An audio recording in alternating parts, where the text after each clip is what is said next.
One of the big questions always people have is how tight to tighten the limb bolt. Well, we tell them very snug. Now, how tight is very snug? I don't know. You asked about tools. It comes with an Allen wrench, and that's all you need, really. This limb needs to be nice and snug. Nice and snug. I'm compressing that O-ring right now, and it may feel like it's tight, but it's not. It's just up against that O-ring.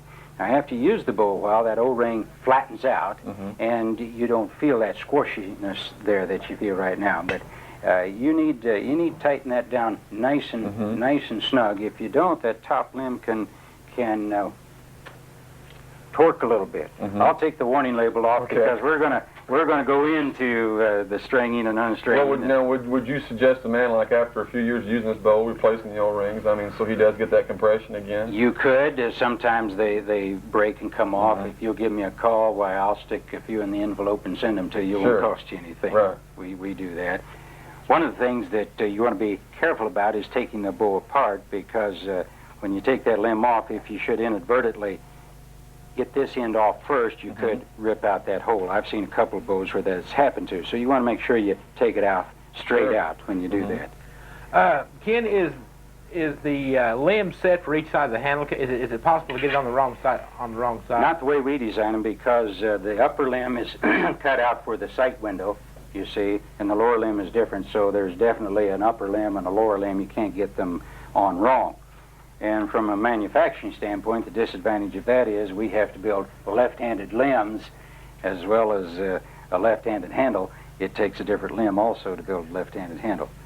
I'm always amazed. I've been here several years ago at your factory, but just how much work goes into these bows. It would amaze people if they could actually see and know. That's right. It's unreal. I should point out, however, that if you really get carried away and really torque that limb bolt down, it is possible to crush the glass there at the limb bolt insert. So you want to be careful about that. Dan, you can feel how tight I have that. You might loosen it and tighten it back up again and kind of get the idea. Yeah, definitely. Yeah, good and snug, like you said. Sure. Nice and snug. Right. You can kind of feel when you've run out of compression there. You know, something you mentioned about, if a man would, by chance, break that, do you have limbs available? Can a man call in and then order just a limb, or does he need to order both limbs? Well, something like that would happen. If something goes wrong with a limb and it delaminates, or you drive over it with a truck, we've had all kinds of things happen with people. It would be necessary to build a set of limbs, because these are made out of matched material, matched laminations, matched glass, so they dynamically balance. I see. One of the things we do, however, is we keep some limbs around that we can loan people and keep them in the field hunting if they run into a problem like that. So that's one of the services that we offer. Right. Dan, you've been shooting a recurve, is that right? That's right. What weight have you been shooting? It shoots right around 63 pounds. At your draw, which is? My draw is 31.5 inch. All right. Have you been shooting off the shelf? Yeah. Okay, well, that's right. I suppose 90% of the people who are more buying bows today from us want to shoot off the shelf, and I assume that's what you wanted to do. So we're going to set this one up then to shoot off the shelf. Dan, every bow comes with a set of shelf rest material, and so we'll set this one up the way we suggest in our owner's manual in setting it up. For a pivot point or pressure point, I've cut a little short piece of toothpick here that I'm going to lay behind it. And that toothpick then should be straight up or vertical to the deepest part of the grip. That way, as you may torque the bow a little bit, you have an axis or a pivot point so that you're not going to affect the arrow very much. And I'm going to set this up then with that toothpick about straight up from the deepest part of the throat there. And I'm going to leave about 1/4 of an inch above the shelf as a gap, an open area. This is a piece that you can use to make your shelf rest on the shelf, and I'm going to cut a piece of that off the edge that's about 3/16 of an inch wide is all. And there's a border on this material that doesn't have any loop on it, and I'm going to lay it into the corner to have a little bit more area to stick on the bow. If, by the way, later you need to replace this, you ought to take some rubbing alcohol or lighter fluid or something and clean that up so that the next set will stick. This is only good for about one time. You can't take it off and put it back on. Sure.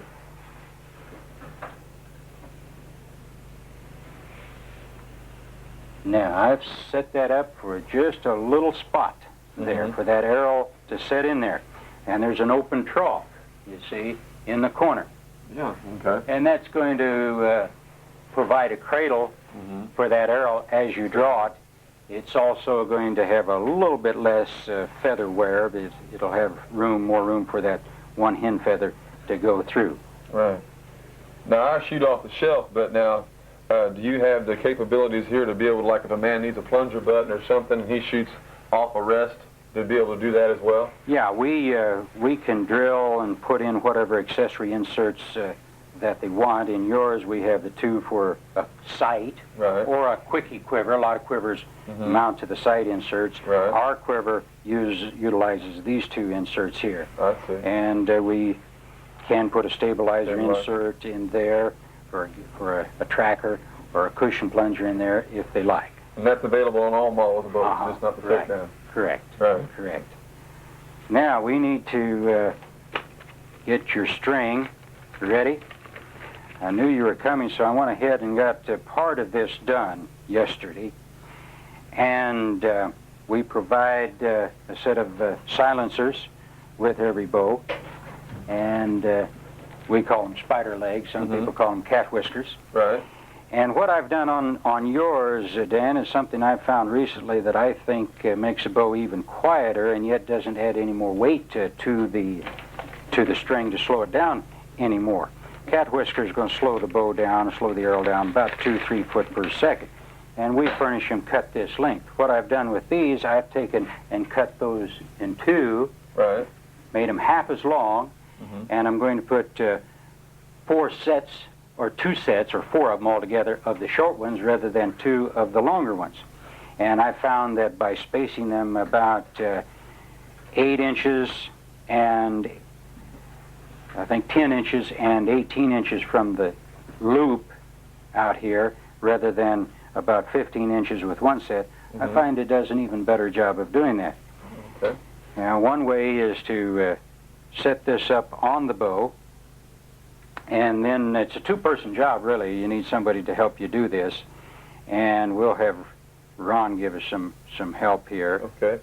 By the way, when we make the Flemish twist string, we have to use a lot of wax to keep the strands in place while we're making it, and consequently it will continue to lengthen for a while as the wax is squeezed out between the strands as you shoot it. When you first string it up, you may have a brace height of 9 inches or more, and after you shoot it a week or two, it may be down to 8 1/4. Once you decide what brace height you want, you can add more twist to keep it there as you need to. Ordinarily, you can have the bow strong and flex the bowstringer so someone, your buddy, can separate the black and the white on this Flemish twist barber pole string and slip the cat whisker in between. And what I've done, I've gone around at a 45-degree angle one way, tied a half knot. I'm going to let that one slip out. I'm going to come around the other way at 45 degrees and tie a knot, half knot, only we're going to turn that into a square knot. What I want you to do, if you would please, Dan, just while I stretch this out, try to pull that up real tight, okay? Real tight. Let me put my finger on it. Now put the other half of that knot in there. This is a 3-man job? Yes, it's turning out this time to be a 3. It is a 2-person job, it really is. But the nice thing about doing it this way, those cat whiskers will last a long, long time. They won't break off, shoot off. Yeah, if it rains, then it get wet, don't hurt them. That's the nice thing about cat whiskers versus puffs of various kinds, because the puffs will collect moisture, they'll collect weed seeds. Exactly. One other little touch, got to be careful you don't overdo it here, but just a little drop of super glue. Super glue works good for a lot of things. If you break the surface on that epoxy finish on your bow, you don't want moisture to get in there, and just a little bit of super glue on that spot will penetrate and seal it and bind anything together. Right. And then you can take a little fine steel wool and buff that little spot and turn it flat so it's not shiny. Right. But super glue works good for a lot of things. Now we need to cut off those extra ones. I like that knife. That's a handy little rascal. I don't like big knives to carry. Sure. And that's a handy little knife for gutting and skinning. Well, I've got one of them, and I just love it. Just the right size. Okay, we've got the cat whiskers on, and I believe we're ready to string it up. Dan, you can tell where the serving's been tied off, and that part of it ought to go toward the lower limb or toward the bottom, Right. because that center serving is slightly off center Sure. to allow for the fact that you're not drawing quite in the center.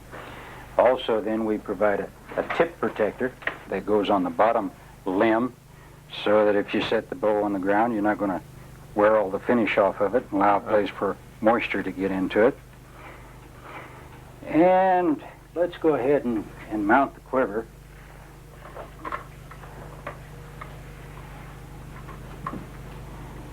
And of course you're right-handed, so this little sweepback bracket's going to go this way. For a left-handed bow, why you just flip that around the other way. Mm-hmm. And there's 2 brass spacers that keep the quiver the proper distance from the bow, and you don't scratch the bow. Mm-hmm. We furnish a little Allen wrench. This is one we keep in the shop here. That's a T-wrench, a little handier.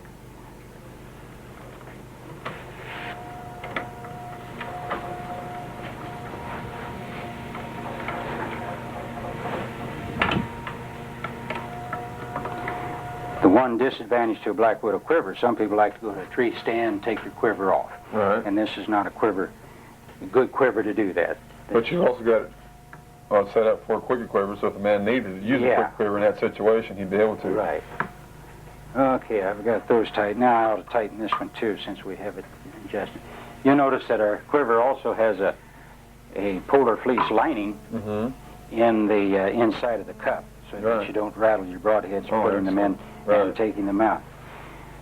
I'm going to put some arrows in this quiver for ballast, because I believe very strongly that when you're tuning a bow, you ought to tune it with arrows in the quiver and practice with it with arrows in the quiver.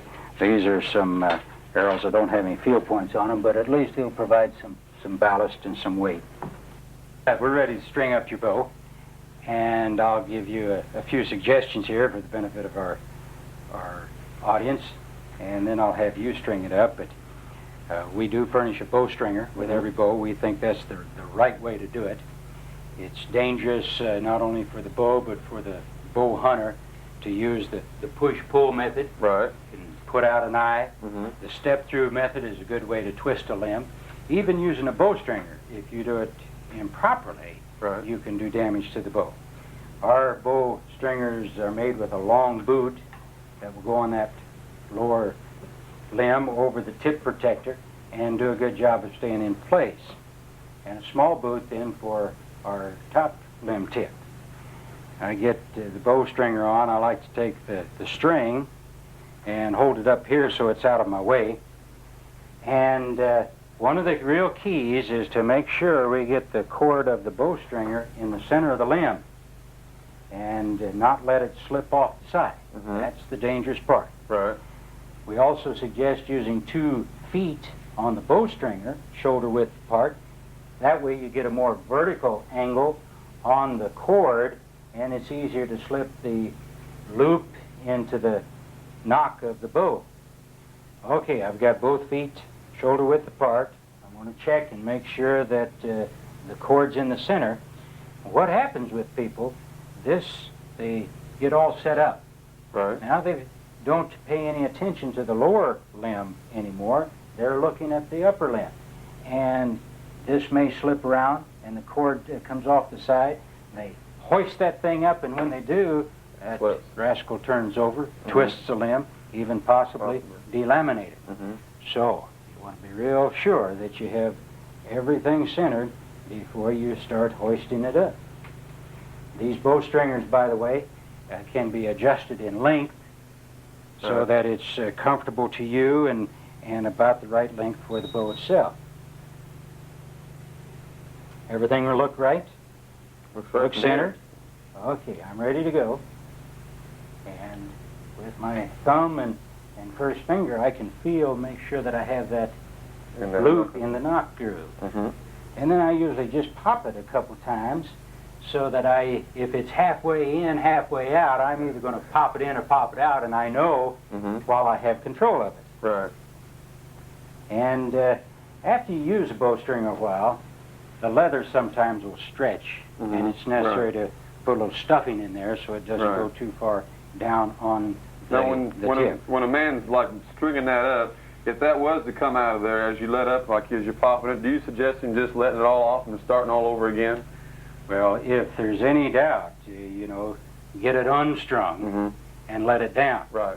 If you're not sure that they're both in, both sides are in, better safe than sorry. Then get it off there and let it down. Right. And maybe it's necessary to put a little stuffing in the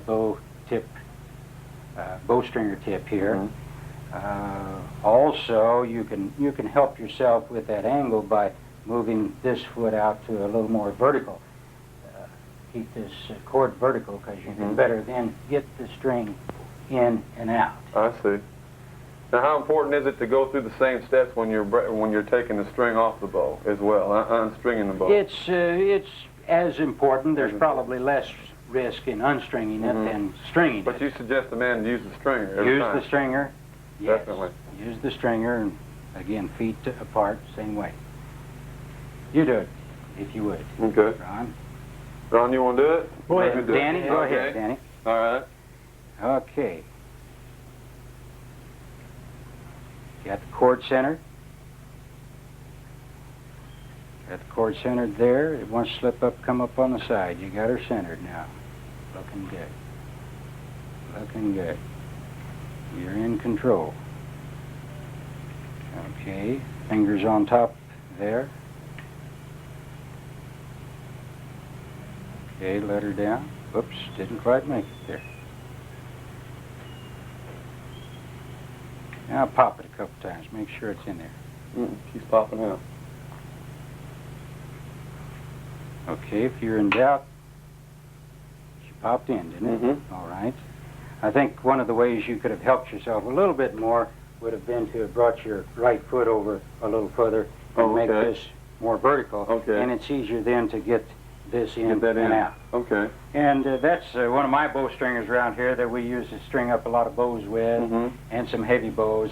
And it probably needs a little stuffing put in the tip of it. But I can see what you're saying. By moving that foot out, that would give you my better leverage on that. Sure would. And by popping it, you either pop it in or pop it out. You heard it pop in. Right. You got it strung up. Now, how important is it, like a man that shoots and different things a lot, unstringing the bow? I mean, as far as storing and so forth. Danny, the bows that I'm shooting, I don't unstring. Because we think there's more risk, more bows damaged stringing them and unstringing them than probably any other cause. And if stored properly, it's not necessary. Right. Look at the pressure that a compound limb is under just at brace height. And so if you're shooting the bow, once, twice a week, why, if you've got a place where you can just hang it horizontally by the string, and it ought to, the pegs or nails ought to be far enough from the wall that it can hang freely. And that string groove and string is going to keep that limb in alignment. Right. You don't want to leave it in a corner standing on a limb. It can torque that bottom limb. Sure. If you put it on two pegs like this, either strung or unstrung, and if those two pegs are not parallel, it creates some torque on that limb. Another thing would be heat, wouldn't it? Heat would be bad. You don't want to store it someplace where it's real hot. Sure, like up in a window or something. So we've got bows around here out in the shop that haven't been unstrung in years. We just shoot them from time to time, and as I say, the bows I'm shooting, I don't unstring. One of the things that we want to get into is into arrow flight and tuning the bow, and as we suggest in our owner's manual, we go into quite a bit of detail in there about setting it up as we've done to shoot off the shelf and tuning it to shoot off the shelf, and to do so using bare shafts to tell you how well you're tuned. Because a lot of people think their bow's tuned. Right. They say, well, I can shoot 21-17s, 22-16s, 22-19s, they all fly real good. Well, they just think they fly real good. Sure, exactly. A lot of times, by the time that arrow gets out there, it's stabilized, and by the time the eye picks it up, it's looking good. Right. But if you cut the fletching off, you're going to find out exactly what it is doing coming out of the bow. Exactly. So a little later, we'll do some bare shaft testing and tuning. Well, and too, if you're a hunter, you know, really, you're out there, you're hunting a live animal, you owe it to that animal to be tuned up the best you can be, and that's one way of doing it. Absolutely. Exactly. Yeah. Control the controllables. One-shot kill. That's what everybody's looking for. Or should be looking for. Accuracy. Good arrow flight helps accuracy. It also helps penetration, because if that arrow's still oscillating, you won't get the penetration you would that if it's just straight. No. Sure. We suggest then that in starting out, to find out what arrow you think's going to work, to start with an arrow that's got the fletching off of it, it's bare shaft. You're better off. You've got two problems really that you're dealing with. You have to find the arrow of the right stiffness. This arrow is going to flex when it comes out of the bow, and the key is that it flexes just the right amount. If it flexes too much, if it's too limber, it's going to flex too much this way, and it's going to pick up air pressure, and it'll peel off. We call it knock left. Right. In my position, it's knock left. If it's too stiff, it won't flex enough, and it's going to peel off this way. And if it's a fletched shaft and you've got a broadhead on there, whatever it does coming out of the bow wrong, that broadhead's going to make it worse. It's going to magnify it. Magnify it, right. You have the other problem, and that is porpoising. We might call this fishtailing. And you have the other problem of porpoising, which is knock high, knock low. Now, if you're shooting, obviously, if you're knocked too high, that arrow's going to leave the bow knock high, right? Right. And if you're shooting a flipper-type rest, where the finger or the rest collapses, and you're knocked too low, that arrow will come out knock low. Okay, so you know what's going on. Sure. One of the problems of shooting off the shelf is, obviously, if you're knocked too high, you're going to see knock high. If you're knocked too low, however, that shelf doesn't collapse. Right. And so it will deflect off of the shelf, and you're going to get a knock high situation. Right. So you can get confused. Right. And we suggest then, as you start to do your tuning, intentionally knock it too high. Intentionally knock it too high. And not worry about knock high at this point. Let's solve our fishtailing, our knock left, knock right, get that worked out, and then solve the knock high problem. Because if, for instance, because you're knocked a little too low, it's not only going to hit this shelf and deflect upward, this shelf is rounded this way, and it will deflect and knock upward and outward. And that would tell you that you're knocked too high and that your arrow's not stiff enough. You could be knocked too low, and your arrow could even be too stiff. Right. And so it's telling you the opposite. Right. So start high. Start high. Work on solving the spine situation. And if you start with an arrow that's you think about what you need, and by the way, a widow shoots very hard, has the fast flight string, fast flex limbs, and therefore needs a very stiff arrow. So you start out with an arrow that you think's going to hopefully work, but leave it cut too long. Now, the longer that arrow is, the more flexible it is. The shorter it is, the stiffer it is. All right? You want to use a field point the same weight as the broadhead setup that you're going to use. Right. What broadhead do you like to use, Dan? I use the Eskimo broadhead. Ozwiki. All right. All right. So with adapter, in that you're probably up to around 165, maybe even 70 grains up in there somewhere. Right. All right. So it'd be a mistake to do this with a 125 grain field point or a 145 grain point, field point. Right. So we need a field point roughly 165, 70 grains Right. to be right. All right, if we leave that arrow cut too long and we shoot a bare shaft, if it's not stiff enough, we're going to see that arrow, you know, come out and end up doing what we call a knock left. Right. All right. And the further down range it goes, the worse it'll get, and it may pick up so much side pressure on the arrow, it just ends up darting off to the side. Right.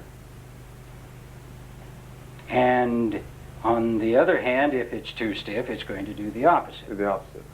Well, theoretically, let's say we start out with this this shaft, and we leave it cut a couple inches longer than would be possible, and we get knock left. Tells us what?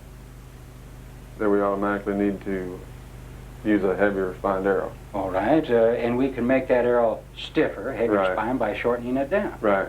So as they say, it's easier to make them shorter than there is to make them longer, so cut off a little at a time, a quarter inch, what have you. Take the insert out, cut off a quarter inch, try it again. Just keep doing that, making that arrow stiffer and stiffer until hopefully it gets stiff enough before it gets too short. Right. Now if it doesn't, then we've got to go and start all over again with a stiffer arrow, heavier arrow spline. And we do offer for sale just single shafts of any size, so a person can buy, we'll say 3-4 different shafts of different sizes, and do their testing until they find out what arrow works best, and then order a dozen or two shafts. Yeah. All right, if on the other hand we are too stiff, we're going to get a knock right situation. But let's assume that we finally end up, we shorten that shaft down. We might have to go into another shaft, a little stiffer, and we shorten it down until we get it just right.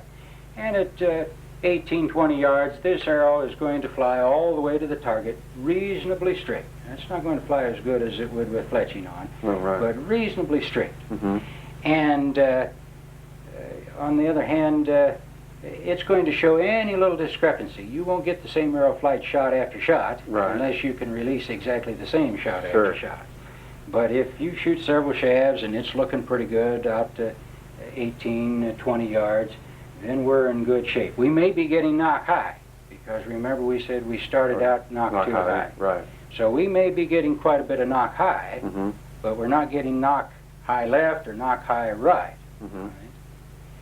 And by the way, you need a soft target to shoot into. Otherwise, if it hits at an angle, it will bend the arrow.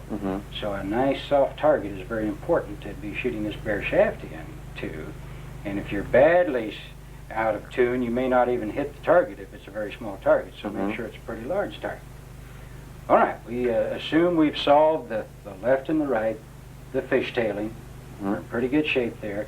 Now, let's start gradually moving that knock point down on the string until we find the sweet spot. How far would you move it down per time? Is there a certain amount? I'd say a 16th. A 16th. A little at a time, because if you overdo it and you go too far, then you're knocked low. Now you're knocked low. You're going to get deflection, get it to bounce. You still think you're knocked high. And you still think you're knocked high. Okay. There are some people, because of their shooting style and characteristics, that cannot totally get rid of a little bit of knock high. And they just can't quite get there. And this may be because they heel the bow pretty heavy, or they torque the string a lot with their string fingers. You may even see them with a big callus on their third finger. That's an indication that they're really putting a lot of pressure on that third finger. You might even see them with a high elbow. But in any case, they're creating an undue amount of vertical flex. Putting pressure down on top of that arrow.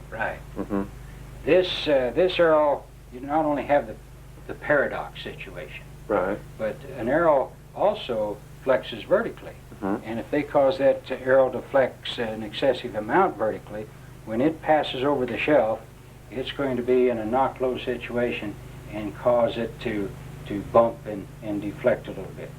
So they start high, they're knock high, they keep working down, and about the time they get to where they want to be, they're bumping.